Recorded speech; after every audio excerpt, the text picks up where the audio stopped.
नमस्कार। बोल के लब आजाद है तेरे दोस्तों। खबर बहुत बड़ी है मगर हर बार की तरह हमारी पालतू और नालायक मीडिया ने उस खबर को दबा दिया है। खबर तकनीकी नहीं है दोस्तों, खबर आपके सामने। अमेरिकी कंपनी एप्पल इंक, जी हां, वो एप्पल कंपनी जिसके जरिए आपके घरों में आईफोन्स पहुंचते हैं, तकनीक का लेटेस्ट जो इक्विपमेंट्स हैं वो पहुंचते हैं, उसने इस्राएली कंपनी एनएसओ पर मुकदमा किया है। जैसे कि आप में से कई लोग जानते होंगे कि इस्राएली कंपनी एनएसओ पेगासस का निर्माण करती है, वो पेगासस सॉफ्टवेयर जिसके जरिए फोन्स को हैक किया जाता है। आपके फोन्स को हैक किया जाता है और मैं आपको बताता हूं पेगासस सॉफ्टवेयर के जरिए किन लोगों के फोन हैक्स किए गए। आपके स्क्रीन पर राहुल गांधी, प्रशांत किशोर, इसके अलावा कई पत्रकार जैसे पौरंजय गुहा ठाकुरता, रोहिणी सिंह, स्वाति चतुर्वेदी, सिद्धार्थ वरदराजन, यानी कि आरोप यह है कि मोदी सरकार ने पेगासस सॉफ्टवेयर का इस्तेमाल करके विपक्ष के नेताओं के फोन्स को हैक किया, पत्रकारों के फोन्स को हैक किया। और मकसद बहुत साफ था दोस्तों, मकसद यह था कि ये पत्रकार क्या काम कर रहे हैं उस पर निगाह रखी जाए।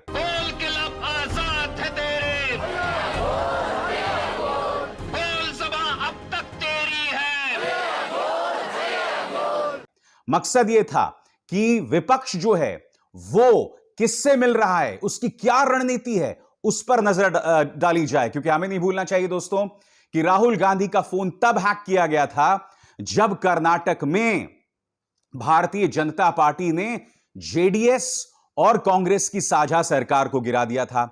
राहुल गांधी का फोन दोस्तों तब हैक किया गया था जब वो 2019 के लोकसभा चुनावों की रणनीति बना रहे थे।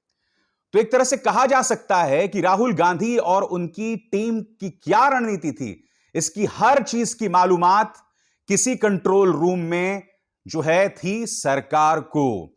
और अब आपके सामने जो खबर है वो बहुत मायने रखती है। एप्पल इंक ने मुकदमा किया है एनएसओ के ऊपर, इस्राएली कंपनी एनएसओ के ऊपर।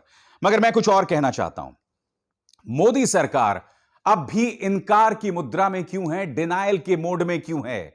मोदी सरकार अब भी ये क्यों कह रही है कि साहब इसके जरिए हम सिर्फ आतंकवादियों का फोन जो है या आतंकवादी समर्थकों का फोन जो है हैक कर रहे थे? हालांकि उन्होंने यह भी नहीं कहा है। मगर पेगासस का मकसद यह रहता है दोस्तों जिसके जरिए आप आतंकवादियों के फोन हैक्स करते हैं। तो एक तरह से कहा जा सकता है कि यह घटनाक्रम और सुप्रीम कोर्ट ने जिस तरह से इस मामले की जांच के आदेश दिए हैं एक रिटायर्ड जज द्वारा, यह दोनों घटनाक्रम मोदी सरकार के लिए डबल पंच, करारा झटका है। मैं आपको यह बताना चाहूंगा दोस्तों, जब सुप्रीम कोर्ट ने इस मामले में आदेश दिया था तो उन्होंने 10 बड़ी बातें की थी और यह करारा तमाचा था दोस्तों मोदी सरकार के ऊपर। एक एक करके अगर आप लोगों में से कई लोग भूल चुके हों और आपको कहीं ना कहीं इन दिशा निर्देशों को पढ़ना होगा इस खबर की पृष्ठभूमि में, इस खबर के प्रकाश में कि एप्पल इंक अब इस्राएली कंपनी एनएसओ को सू करने जा रहा है, उन पर मुकदमा करने जा रहा है। क्योंकि एप्पल इंक का मानना है कि हमारे आईफोन्स का इस्तेमाल पॉलिटिशियंस करते हैं, पत्रकार करते हैं, समाज सेवक करते हैं और इनके फोन्स हैक नहीं किए जा सकते। कानून के तहत कोई प्रावधान नहीं है कि आप किसी का फोन हैक कर सकें। मैं आपको बतलाना चाहूंगा दोस्तों कि सुप्रीम कोर्ट ने क्या क्या कहा था, इसकी एक एक बिंदु पर आपको फिर से गौर करना पड़ेगा और फिर मैं हर बिंदु की चर्चा करूंगा। सबसे पहले सुप्रीम कोर्ट ने कहा था, हमने केंद्र सरकार को बहुत मौके दिए मुद्दे पर साफगोही से अपनी बात रखने के लिए, मगर उसने ऐसा नहीं किया। अगर उन्होंने स्पष्टीकरण दे दिया होता तो बोझ अदालत के कंधों पर नहीं होता। गौर कीजिए दोस्तों क्या कह रहा है सुप्रीम कोर्ट, क्योंकि मोदी सरकार से जब भी सवाल किया जाता था इस मुद्दे पर तो वो किसी ना किसी तरीके से उसे टालते थे। राष्ट्रीय सुरक्षा का नाम के नाम पर, आतंकवाद के नाम पर, इन तमाम चीजों पर वो टाल रहे थे। आखिरकार सुप्रीम कोर्ट को जो है सक्रिय होना पड़ा और उन्हें जो है एक जांच समिति का गठन करना पड़ा। दूसरा मुद्दा आपके स्क्रीन पर, अदालत सिर्फ इसलिए मामले से पल्ला नहीं झाड़ सकती अगर सरकार राष्ट्रीय सुरक्षा का हवाला देती रहेगी। हालांकि यह अदालत राष्ट्रीय सुरक्षा के मुद्दे पर दखल देने में सतर्क है, मगर किसी भी मामले की न्यायिक समीक्षा करने पर हम पर कोई पाबंदी नहीं है। जी हां, राष्ट्रीय सुरक्षा, कोई भी सवाल करे मोदी सरकार से, पाकिस्तान चले जाओ। कोई भी सरकार करे मोदी सरकार से तो उसे 1-1 साल के लिए जेल में बंद कर दो और ढेरों मिसालें आपके सामने।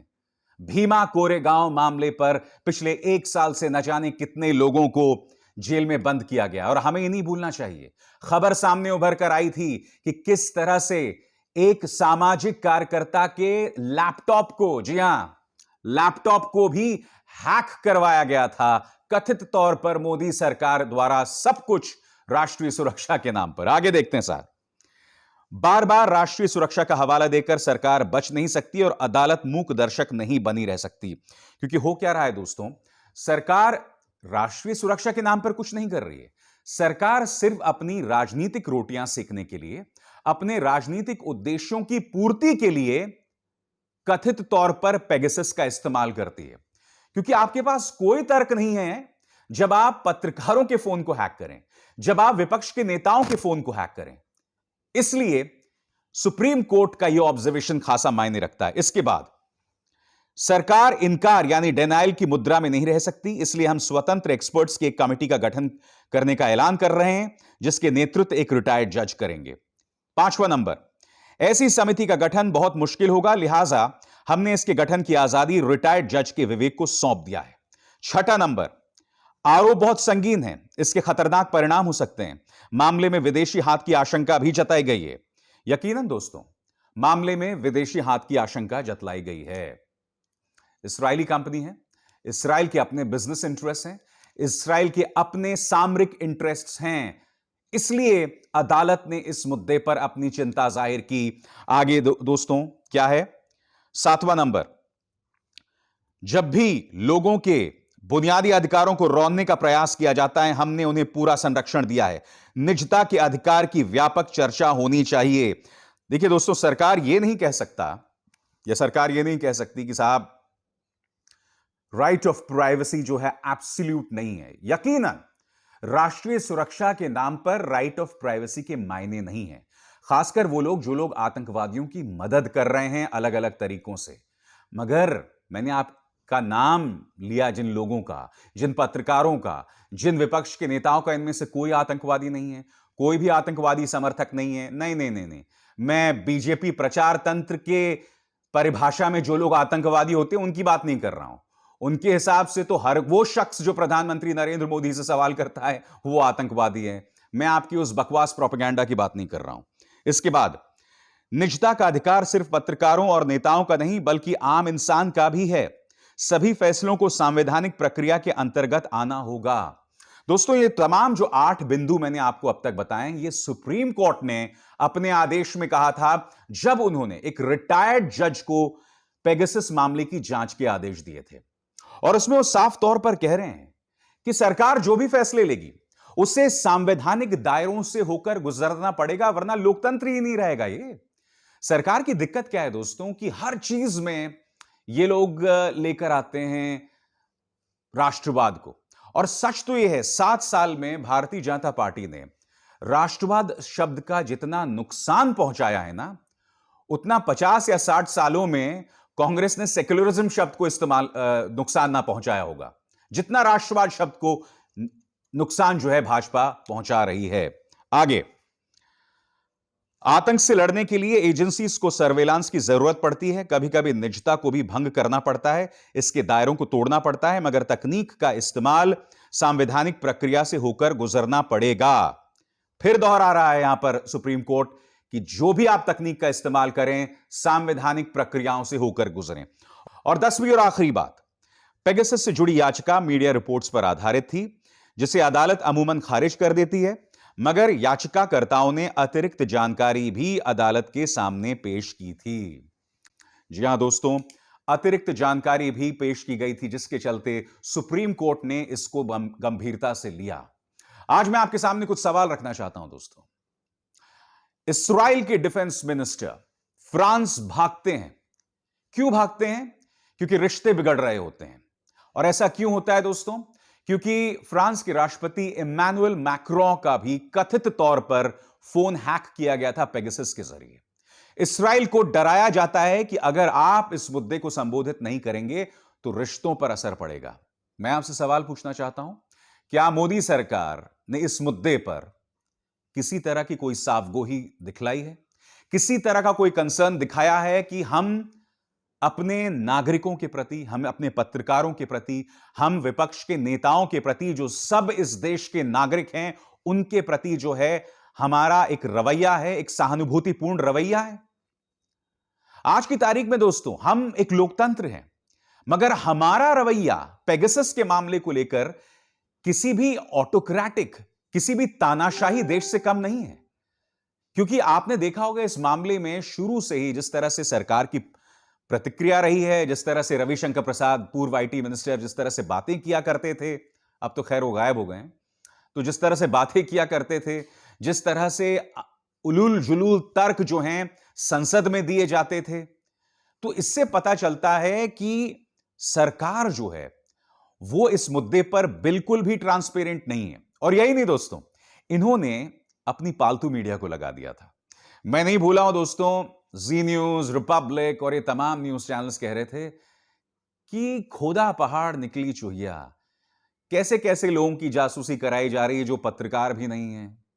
अरे इनमें से एक महिला पत्रकार वो थी जिन्होंने स्टोरी की थी कि मोदी सरकार आने के बाद अमित शाह के बेटे जय शाह की जो संपत्ति है वो 16,000 गुना बढ़ गई थी, या उनका जो इंडस्ट्रियल आउटपुट है, ये खबर नहीं है, पौरंजय गोवा ठाकुर था।